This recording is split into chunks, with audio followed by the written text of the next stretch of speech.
सरला सुबह सुबह किचन में काम करती हुई अपने पति लाल बहादुर को ताने देते हुए कहती है, अरे रवि बेटा, आज तेरे बाप का कहीं जाने का प्लान बना हुआ है क्या?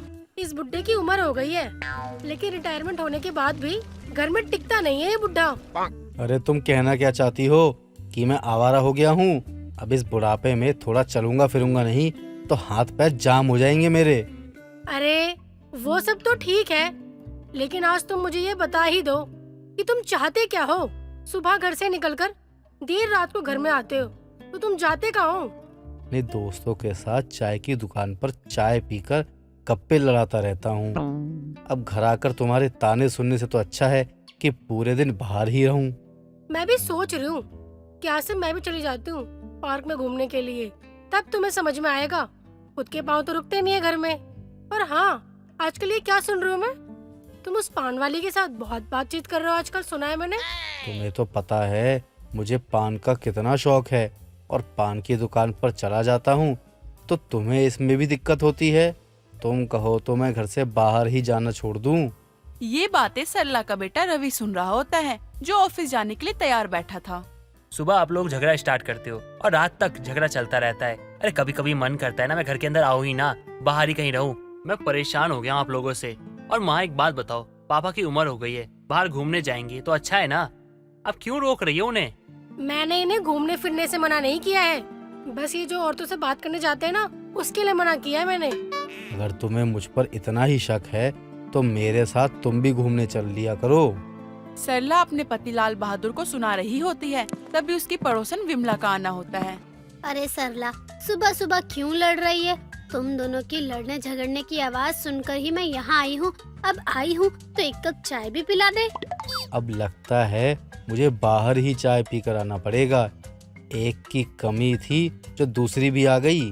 देख रही है ना सरला, तेरा बुढ़ा मुझे देखकर कैसी बातें बना रहा है। कल इसे मैं सब्जी वाली के साथ बात करते हुए सुना था, उससे तो ये बड़ी मीठी मीठी बातें कर रहा था।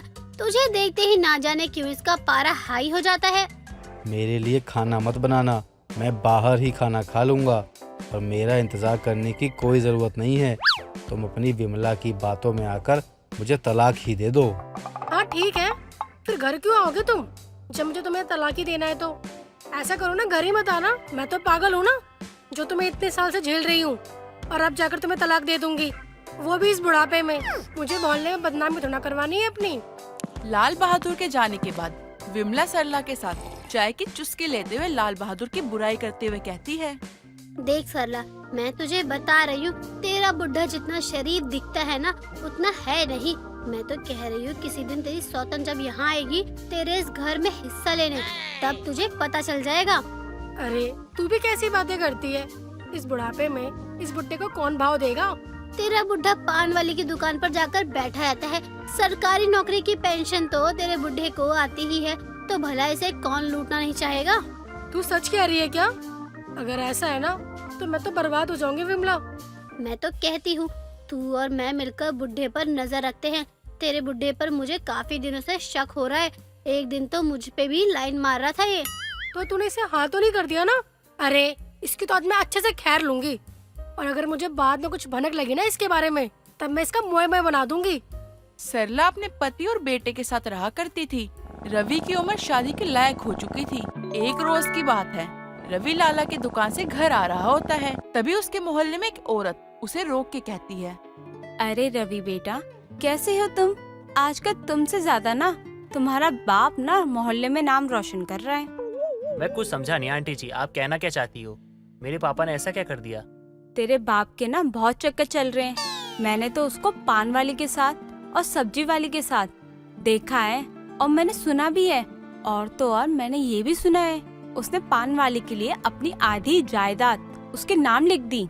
ये बात सच है या झूठ है ये तो मुझे नहीं पता, लेकिन मैं तुझे समझा रही थी, अपने बाप को समझा ले और उसको थोड़ा काबू में रख। और इस उम्र में ना ये सब शोभा नहीं देता।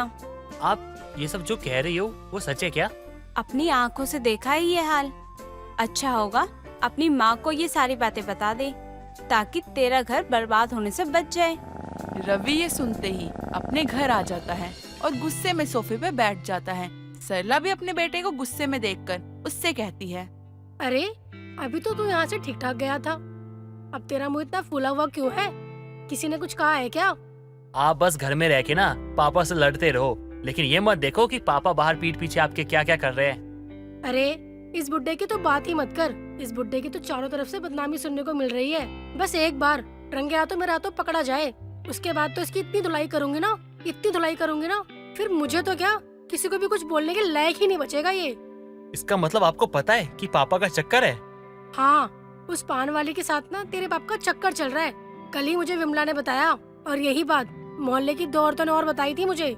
माँ, पान वाली के साथ ही नहीं, पापा का सब्जी वाली के साथ भी चक्कर है। अरे यानी कि मेरी 1 नहीं 2 नहीं 3 माँ होंगी। चुप कर नास पीटे, तेरी एक ही माँ है और वो मैं हूँ। अगर तूने ऐसा कुछ दोबारा से बोला ना तो चप्पल से मारूंगी तुझे। बड़ा है 3 माँ वाला।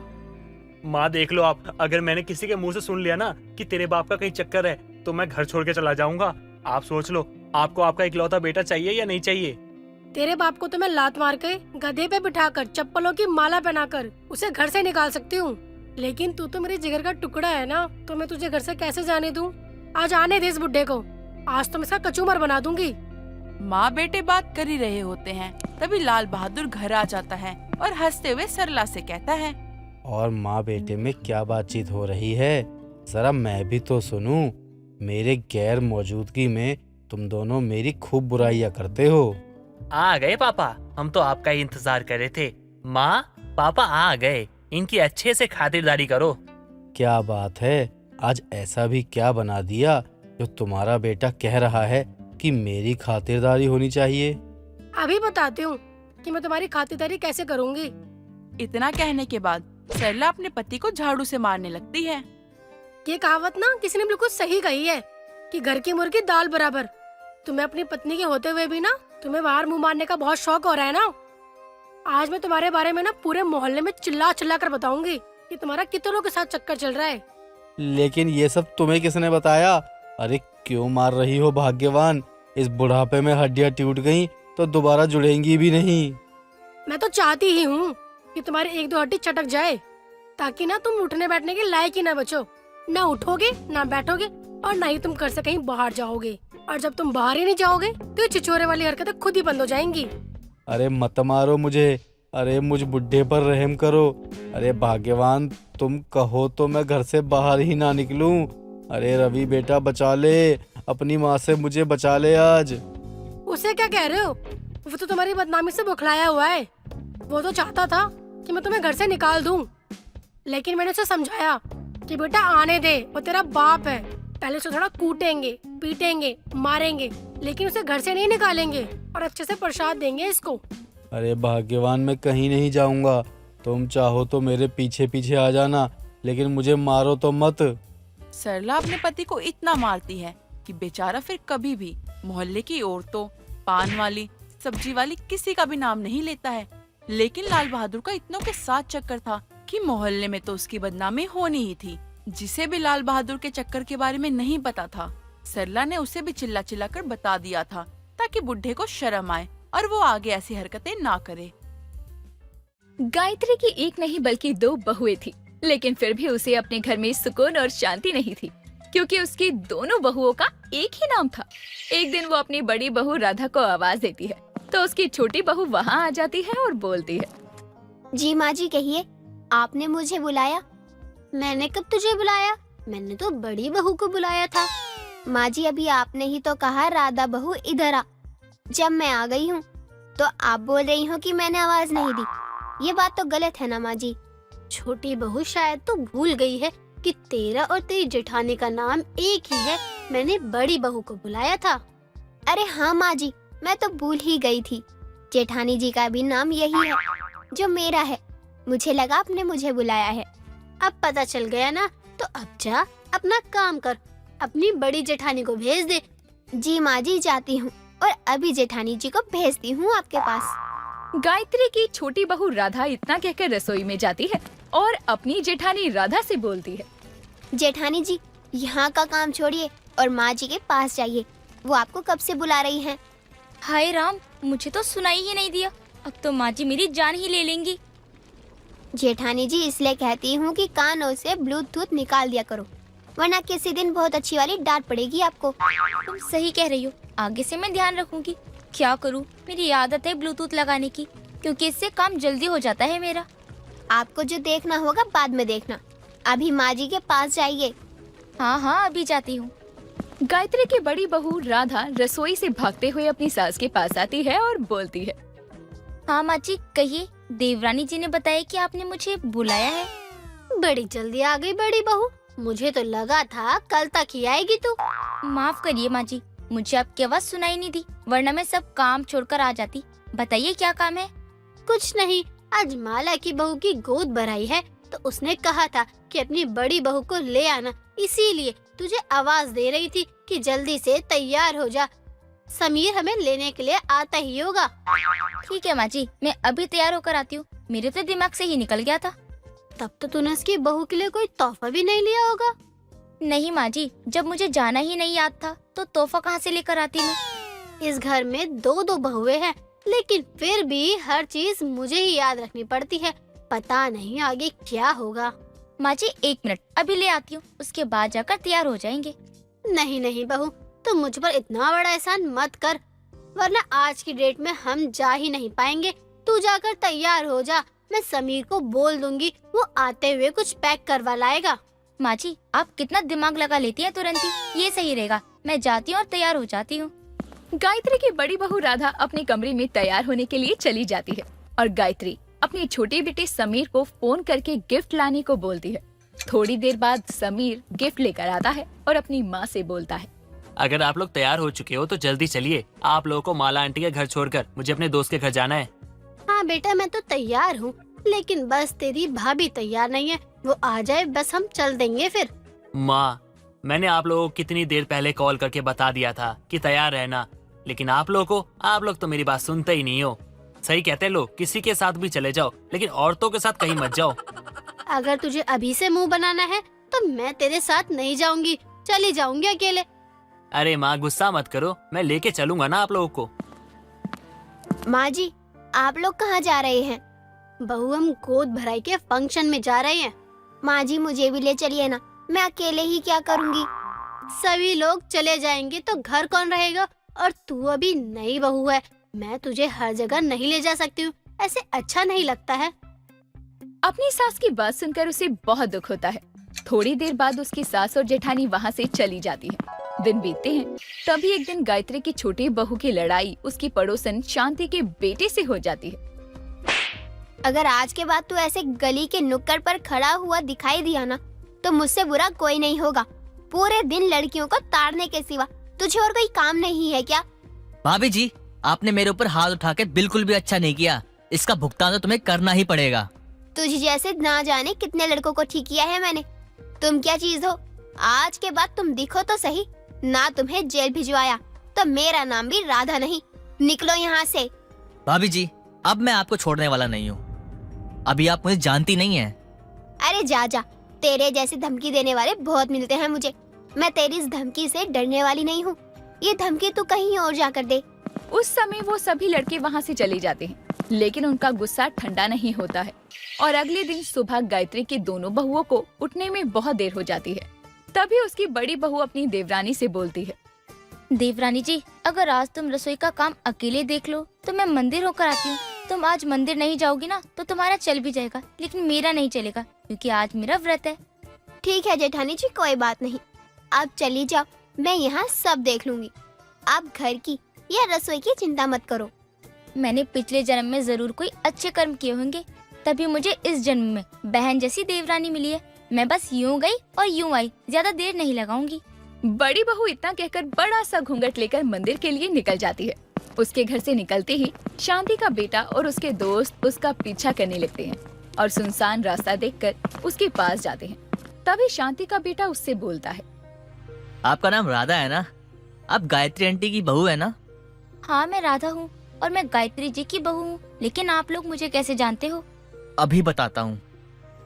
सभी लड़के उसका मुंह पकड़कर उसे उठा ले जाते हैं और बिना चेहरा देखे ही उसे रस्सी से बांधकर अपने अपने घर चले जाते हैं। भाभी उस दिन बहुत उछल रही थी ना, अब जब अपने घर वालों से दूर रहेंगी कुछ दिन तब पता चलेगा। बहुत देर हो जाने पर अपनी जेठानी के घर ना लौटने पर वो बहुत परेशान हो जाती है। तभी उसकी सास गायत्री उसे आवाज देती है। वो भागते हुए अपनी सास के पास आती है। गायत्री अपनी छोटी बहू का चेहरा देखकर बोलती है, तुझे क्या हुआ? तेरे चेहरे पर 12 क्यों बजे हैं? लड़ाई हुई क्या तुम दोनों देवरानी जेठानी में? माँ जी, लड़ाई तो जब होगी जब जेठानी जी ही घर होंगी। बड़ी बहू घर पर नहीं है तो कहाँ गई? तुम दोनों ने मिलकर मेरा जीना हराम कर रखा है और कुछ नहीं। माँ जी गुस्सा मत करिए, आज जेठानी जी का व्रत था इसलिए वो मंदिर गई थी, लेकिन शाम होने को आई है, अभी तक वो आई नहीं है। मुझे तो चिंता हो रही है। वो सुबह से घर पर नहीं है, मुझे अब पता चल रहा है। तुम दोनों में से किसी ने मुझे बताना भी जरूरी नहीं समझा। माँ जी गुस्सा मत करो, पहले जेठानी जी को ढूंढो। तू सही कह रही है बहू, इस टाइम समीर भी घर पर नहीं है, अकेले मैं क्या करूँगी? एक काम करते हैं, मंदिर चलते हैं, वहीं चलकर कुछ पता चलेगा। आप सही कह रही हैं माँ जी।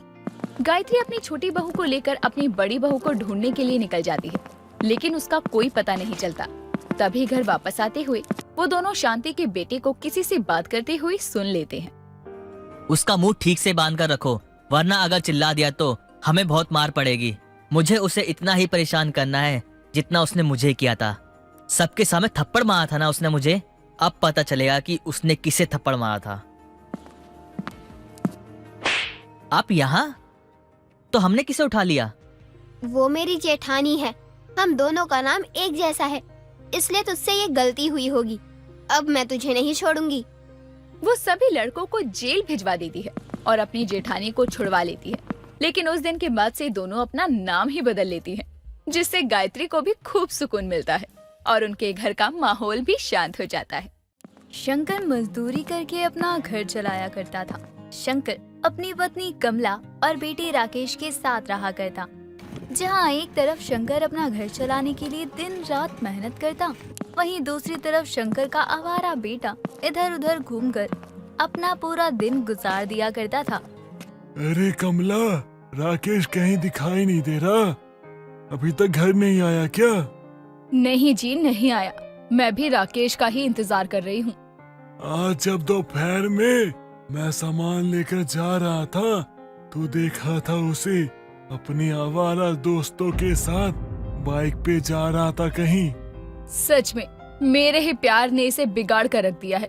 मैं तो इसे कहती भी हूँ कि अब तो तेरा कॉलेज खत्म हो गया है, अपने पिता के साथ कामों में हाथ बटाया कर, लेकिन मुझे नहीं लगता आगे के दिन में ये कभी भी काम करेगा।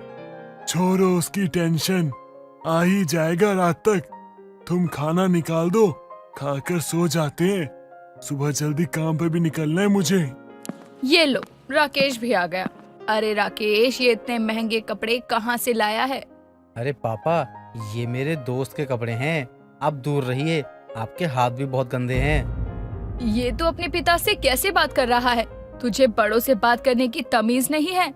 अरे माँ, माफ करो, मैंने आपके पति को बुरा भला कह दिया। चल आजा बेटा, खाना खा ले। अरे कहाँ जा रहा है? नहीं नहीं, आप लोग खाइए, मैं अपने दोस्तों के साथ खाकर आया हूँ। इतना बोलकर राकेश अपने कमरे में चला जाता है, लेकिन कमला शंकर के लिए खाना लगाती है। मैंने अपने मालिक से बात की थी, वो ज्यादा पैसे तो नहीं दे सकते, लेकिन जो थोड़े बहुत पैसे देंगे अब मैं उससे उसकी बाइक ले लूंगा।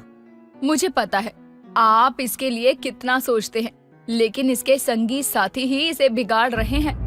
इसके दोस्तों को क्या कमला, वो तो अमीर घर के हैं, इसे ही हैसियत देखकर दोस्ती करनी चाहिए थी ना। जाने दीजिए, जब जिम्मेदारी आएगी तो खुद ही समझेगा।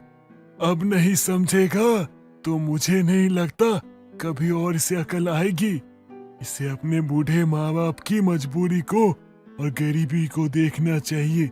इसके शौक तो देखो, कहता है कहीं से भी बाइक ला के दो मुझे बाइक चाहिए, मतलब चाहिए। इसके माँ बाप इसके बाइक के लिए चोरी करे, भीख मांगे, इससे इसे कोई मतलब नहीं।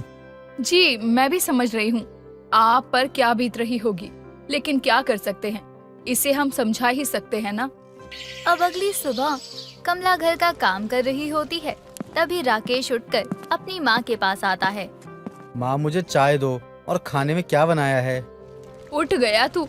जरा समय देख, दिन के 12 बज रहे हैं, लेकिन तेरी नींद ही पूरी नहीं होती।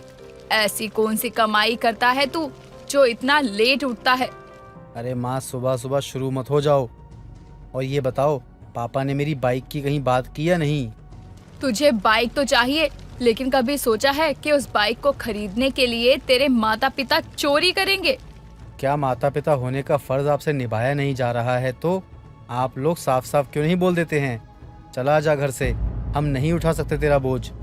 कमला, इसे कह दो कल तक इसकी बाइक आ जाएगी, उठकर कलेश ना करे। जी आप इसे सर पर मत चढ़ाइए, आपकी जो पुरानी स्कूटी रखी है वो चलाएगा ये।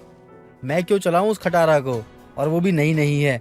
पापा ने भी तो वो सेकंड हैंड खरीद रखी है, और मुझे अपना कुछ चाहिए, किसी की इस्तेमाल की हुई चीज नहीं चाहिए।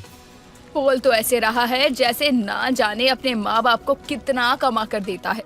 कमला, उससे बहस मत करो, कल इसकी बाइक आ जाएगी, ला दूंगा मैं। राकेश हर वक्त अपने माता पिता से लड़ता ही रहता। उसे सिर्फ दिखावे की दुनिया पसंद थी और शंकर भी अपने बेटे की इच्छाओं को पूरा करने में लगा था। अब शंकर अगले ही दिन अपने बेटे के लिए एक नई बाइक लाकर देता है। सच में पापा, आपने मेरे लिए बाइक खरीदी? सच में आप कितने अच्छे हैं। अब तो मैं इसे अपने दोस्तों के साथ घूमने जाऊंगा। देखा, इसकी इच्छा पूरी हुई तो पापा कितने अच्छे हो। आजकल के बच्चों को ना जाने क्या ही हो गया है, लेकिन आप इतने पैसे कहाँ से लाए?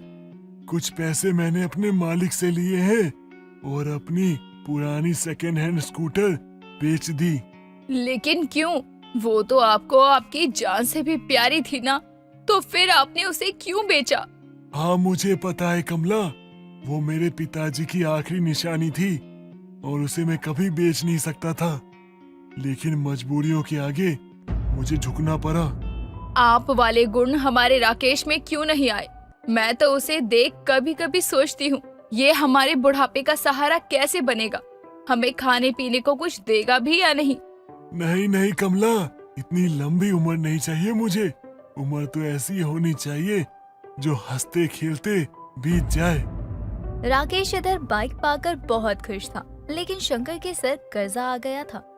अब वो सोच रहा था कि कैसे उन कर्ज को चुकता करें। आज थोड़ा लेट भी हो सकता है, तो तुम खाना खा के सो जाना। अब शंकर अपनी सेठ की दुकान पर पहुंचकर बालू सीमेंट सब लोड करके निकल जाता है।